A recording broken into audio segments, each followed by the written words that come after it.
15వ సర్గము శ్రీ సుందరాకాండలోని శ్రీ సీతారామదాసుని ఆనందోత్సాహము. హనుమంతుడు సింసుపా వృక్షము పైకి చేరెను. నిత్యము శుభములు ప్రసాదించు అమ్మ దర్శనమునకు చుట్టూ కలియజూసెను. అశోకవనము లతలతో, మృగములతో, పక్షులతో, భవన సముదాయములతో అలరారుచుండెను. ఆ వనము చక్కని సువాసనలు, మంచి సుగంధ పరిమళాలను విరజల్లుతూ శోభిస్తున్నది. బంగారు కలువలు, తామరలతో నిండిన బావులు, దివ్యమైన నందనోద్యాన వనములతో కడు రమణీయముగానున్నది. ముఖ్యముగా ఎరుపుగానున్న అశోకము దివ్యముగా శోభిల్లుచున్నది.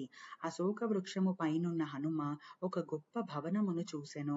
అది ఎత్తైన 1000 స్తంభములతో, పగడములు పొదిగిన సోపానములతో, బంగారు వేదికలతో నిర్మించబడినది. ఆ భవనము దివ్యమైన కాంతులు ప్రసరింపజేస్తూ కైలాసము వలె నున్నది. సీతమ్మ తల్లిని వెతుకుచున్న మారుతికి మలిన వస్త్రములు ధరించి విరబోసిన కేశాలతో ఒక స్త్రీ కనిపించెను. ఆమె ఉపవాసములచే కృశించి దీనురాలై మాటిమాటికి నిట్టూర్పులు విడుచుచున్నది. ఆమె చుట్టుప్రక్కల రాక్షస స్త్రీలు కాపలా కాయుచుండిరి. అతి దీనాది దీనముగానున్న ఆ స్త్రీమూర్తి పసుపు రంగు చీర కట్టుకున్నది. ఆమెను బాగా గమనించిన హనుమ ఆమె స్నానాదులు లేక, అన్న పానీయములు ముట్టక, భూమి నుండి అవతరించిన విధముగానున్నది.